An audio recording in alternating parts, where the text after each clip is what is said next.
Our fellow Ambazonians, this is Dr. Chuayaba. I am making this address to the denizens of Fako. We are informed that the colonial SGO has banned the resistance in Fako. I don't know if he got some advice from the late mayor or from Musonge's brother who was killed in there. If he got any advice from them, he should hit to those advice, because it will be very, very relevant for him going forward. What I like our people in Fako to know is the bravery that has been demonstrated historically in Fako. Chief Kuva Likenye was a warrior who stood the test of time. He died in around 1893, 1894, after he had been exiled from Boya by the Germans. He died in Mokomba. So Kuva decided to rally about 300 to 500 Bakwarians to fight German exploitation. He was inspired by Efasamoto and by the founding father of Boya, Njeli Fanje. That is who inspired Kuvali Kenye. He stood the test of time. He fought like a warrior. He never succumbed to German power, German excesses, or their punitive exploitation. He was pushed into exile. He never begged his way back. And he took his last breath in 1894 as a warrior. Those are the breed of men who should inspire us on a daily basis as we face the atrocious activities of the monsters from Cameroon. What we have to know is this: no matter how we conduct ourselves, irrespective of how we have conducted ourselves all through our miserable existence as Ambazonians, it has not altered the attitude of those who think they are entitled to determine how we live, when we live, and when we die. They have structured our country in a way that makes it impossible for us to pursue happiness, to create wealth and opportunities, and live a life in dignity. They have completely rejected the notion of compromise or ceding grounds on any issue, no matter how trivial, including issues like simply how students want the university to be governed, how teachers want examinations to be organized, or who should be the mayor in our own city and villages. Cameroon has not compromised on any of those things. How our parastatals like CDC are managed. For hundreds of years, we have remained plantation workers in plantations that are ours, and there is no replication in development or opportunities. When I spoke about Singapore, I said Singapore makes $11.7 billion a year on palm. Singapore got palm from West Africa to generate an industry that gives it 11 billion pound, $11 billion. We are slaves in our own industries. The butchers from Cameroon think they can recruit a couple of us and give them a certain level of entitlement to continue to perpetuate a system that has given us nothing. We rose in resistance, imposing ghost towns to be able to send them a message that we mean business. Now, when you are in authority and those in rebellion institute different methods of resistance, from civil disobedience, including non-payment of taxes, to complete lockdowns of cities, including military actions like economic sabotage, assault on your military. You sit down and find a way of resolving the conflict, not to end the method they have chosen to resolve the conflict.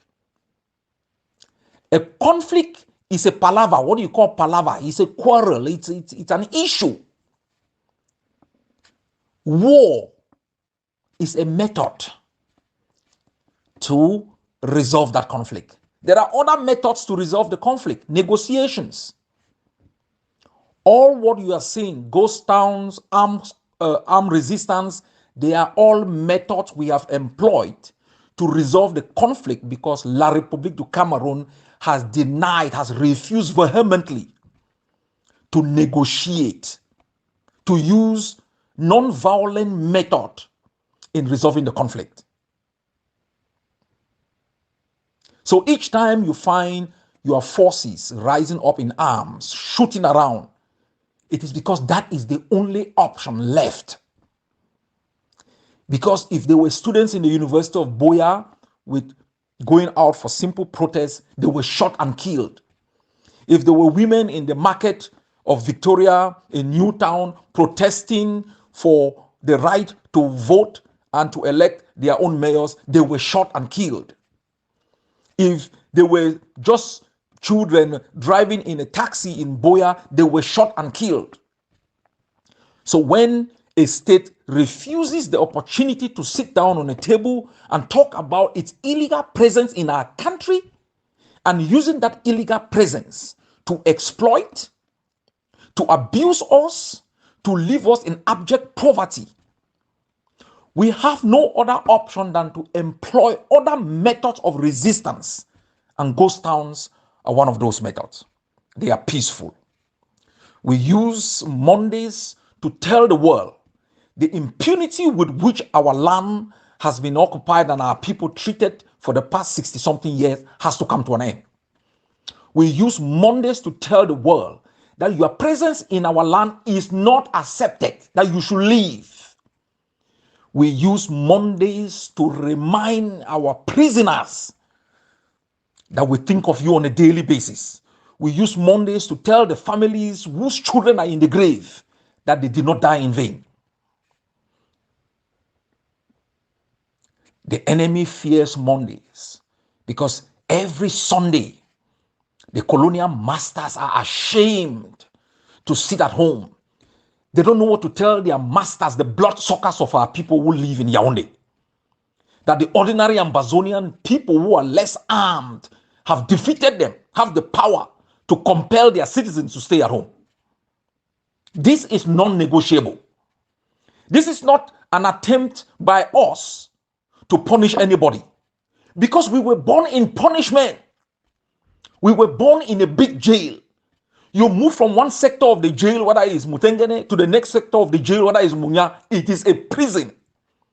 The only time some people escape that prison is taking treacherous journeys right across the Atlantic, the Mediterranean, right to Mexico to enter other people's country who fought and died.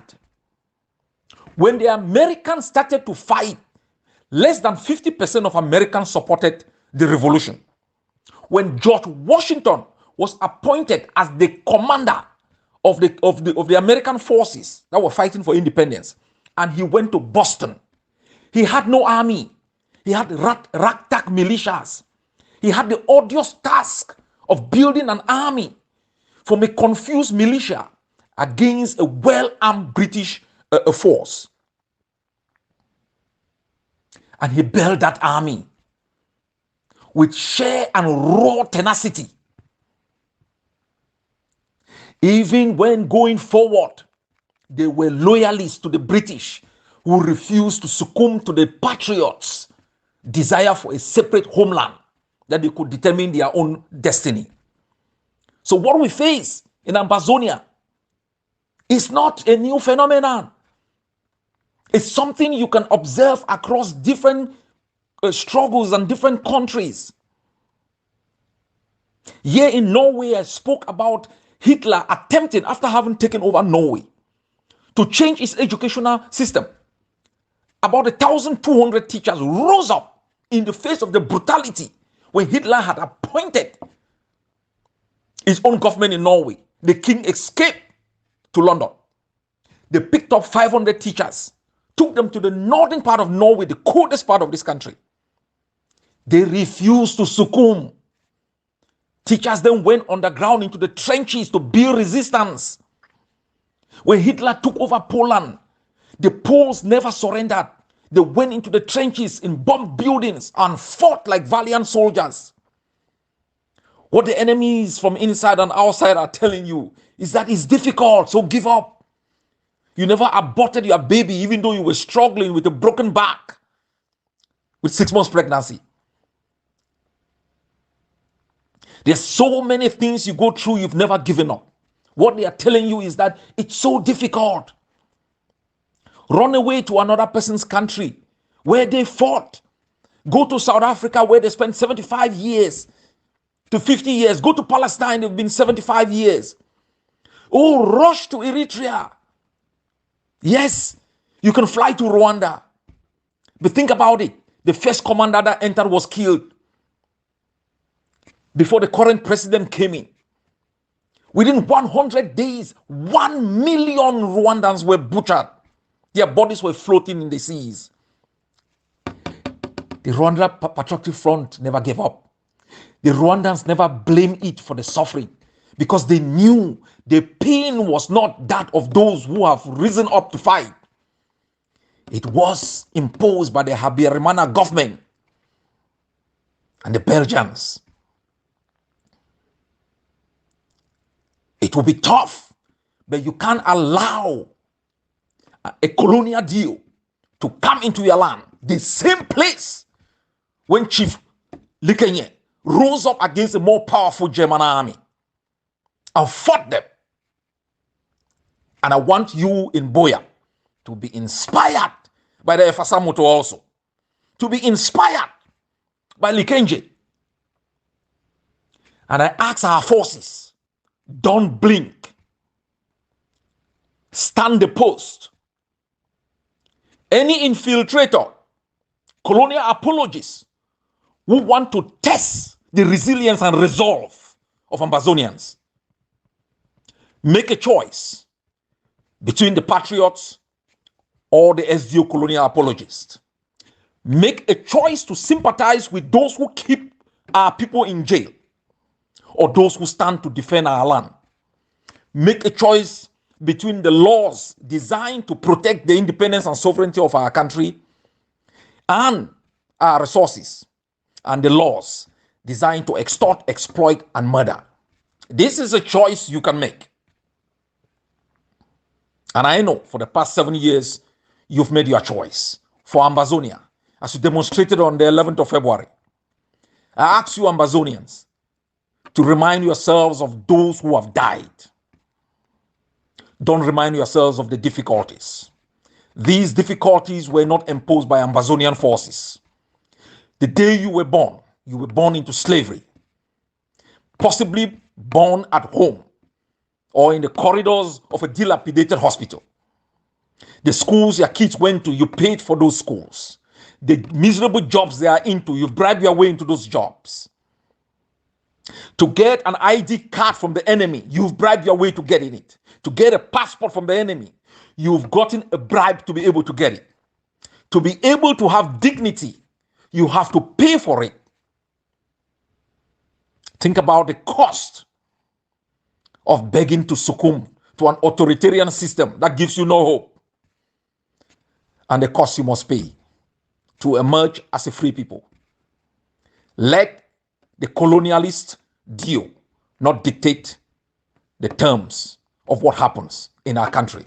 And that cuts across the entire territory, including Donga and Manto, including Victoria. Those towns that continue to side with the enemy, we will not forgive you. I tell all the Cameroonians who have used their power of influence in terms of money, land titles through colonial DOs and mayors, the lands you've paid monies for belongs to Ambazonians. We will reclaim those lands.